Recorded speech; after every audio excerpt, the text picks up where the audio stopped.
ഇത് zinc oxide ക്രീമിൻ്റെ second ട്രയലായിരുന്നു. നമ്മൾ ഒരു സാധനം നമ്മൾ ഉണ്ടാക്കുമ്പോൾ മോർ ദാൻ 1 or 2 ടൈംസ് നമ്മൾ അത് ഫോമുലേറ്റ് ചെയ്താൽ മാത്രമേ നമുക്ക് അത് കൺഫർമേഷൻ പറയാൻ പറ്റുള്ളൂ. പൊതുവേ സിങ്ക് ഓക്സൈഡ് പോകുന്നത് ഓയിലിലാണ്. അപ്പോൾ ഓയിൽ ബേസിൽ തന്നെ ഉണ്ടാക്കാനായിട്ട് ഇതൊന്നും കൂടി എളുപ്പമാണ്. കാരണം ഓയിലിൽ പെട്ടെന്ന് സോളിബിൾ ആകുന്ന ഒരു സാധനമാണ് ഈ സിങ്ക് ഓക്സൈഡ് എന്ന് പറയുന്നത്. വാട്ടറിൽ ഇട്ട് കഴിഞ്ഞിട്ടുണ്ടെങ്കിൽ അത് അങ്ങനെ തന്നെ കിടക്കും. അപ്പോൾ നമുക്ക് ഇത് ഞാൻ ചെയ്തെടുത്തിരിക്കുന്നത് എനിക്ക് കംപ്ലീറ്റ് ഓയിലിൽ വേണ്ട. കാരണം നമ്മുടെ കേരളത്തിലെ ക്ലൈമറ്റ് അനുസരിച്ച് നമുക്ക് ഓയിൽ കംപ്ലീറ്റ് നമ്മൾ ഇടുമ്പോൾ നമുക്ക് ഭയങ്കര ഇറിറ്റേഷൻ നമ്മുടെ ശരീരത്തിനുണ്ടാക്കും.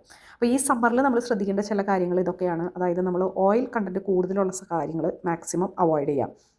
എന്നിട്ട് നമ്മൾ വാട്ടർ കണ്ടൻറ്റ് കൂടുതലുള്ള ഇപ്പോൾ ക്രീമുകളായാലും അല്ലെങ്കിൽ ജെല്ലുകളായാലും ഒക്കെ വാട്ടർ കണ്ടൻറ്റ് കൂടുതലുള്ള കാര്യങ്ങൾ നമ്മൾ ഉപയോഗിക്കാനായിട്ട് ശ്രമിക്കാം. അപ്പോൾ നമ്മളിപ്പോൾ ഒരു ഇൻഗ്രീഡിയൻസ് നമ്മളൊരു ക്രീമിൻ്റെ ഇൻഗ്രീഡിയൻസ് ഇല്ലാത്ത എന്തെങ്കിലും ഒരു സാധനം ഉണ്ടെങ്കിൽ നിങ്ങൾ മാക്സിമം അത് മേടിക്കാതിരിക്കുക. ഇൻഗ്രീഡിയൻസ് ലിസ്റ്റ് ചെയ്തിരിക്കുന്നത് മാത്രം നോക്കി മേടിക്കാം.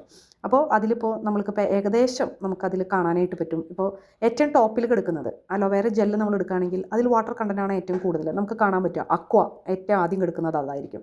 അത് കഴിഞ്ഞിട്ടാണ് ബാക്കി കാര്യങ്ങളൊക്കെ വരുന്നത്.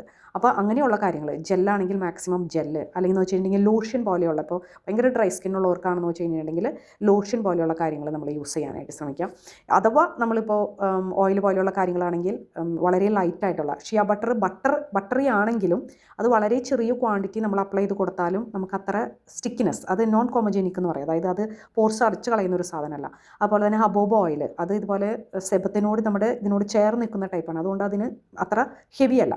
അപ്പോൾ ഉപയോഗിക്കുകയാണെങ്കിൽ തന്നെ നമ്മൾ ഉപയോഗിക്കുമ്പോൾ ഹെവി അല്ലാത്ത ഓയിലുകൾ വെച്ചിട്ട് ഉണ്ടാക്കിയിരിക്കുന്ന പ്രൊഡക്റ്റ് നമ്മൾ നാച്ചുറലായിട്ടുള്ള പ്രൊഡക്റ്റുകൾ നമ്മൾ യൂസ് ചെയ്യാനായിട്ട് നോക്കാം.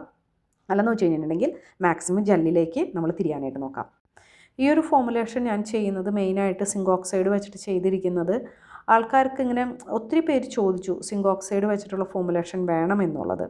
പക്ഷേ ഇത് നമ്മൾ വിചാരിക്കുന്ന രീതിയിൽ വാട്ടറും വെള്ളം വെച്ച് ഫോമുലേറ്റ് ചെയ്തിരിക്കണമെങ്കിൽ ഇതിൻ്റെ ആ ഒരു എന്താ പറയുക, ആ ഒരു മെത്തേഡ് ഇത്തിരി ഡിഫറെൻ്റ് ആണ്. നമുക്ക് എല്ലാ ക്രീമും ഉണ്ടാക്കുന്ന പോലെ ഇത് നമുക്ക് ഉണ്ടാക്കിയെടുക്കുക അത്ര ഈസി അല്ല. പിന്നെ നമുക്കിത് ഇതിൻ്റെ SPF നമുക്കൊരിക്കലും പ്രെഡിക്റ്റ് ചെയ്യാനായിട്ട് പറ്റില്ല. ഇപ്പോൾ ഞാൻ പറയുകയാണെങ്കിൽ ഒരു അപ്രോക്സ്, അത് ശരിക്കും പറഞ്ഞാൽ SPF ഒക്കെ നമ്മൾ ലാബിൽ ടെസ്റ്റ് ചെയ്തിട്ട് ചെയ്യേണ്ട ഒരു കാര്യമാണ്. പിന്നെ ഒരു നിവർത്തിയില്ല. അപ്പോൾ വലിയ പൈസ കൊടുത്ത് സൺസ്ക്രീനൊന്നും മേടിക്കാൻ പൈസ ഇല്ലാത്തവർക്ക് നമുക്ക് ചെയ്ത് കൊടുക്കാൻ പറ്റുന്ന, അല്ലെങ്കിൽ നമ്മുടെ ബോഡിയിൽ കാലുമേയും കൈമേയൊക്കെ അപ്ലൈ ചെയ്യാൻ പറ്റുന്ന രീതിയിലുള്ള, അല്ലെങ്കിൽ 100% നാച്ചുറൽ പോകണം. മാർക്കറ്റിൽ ഒത്തിരി വില കുറഞ്ഞുള്ള സൺസ്ക്രീനുകൾ അവൈലബിൾ ആണ്.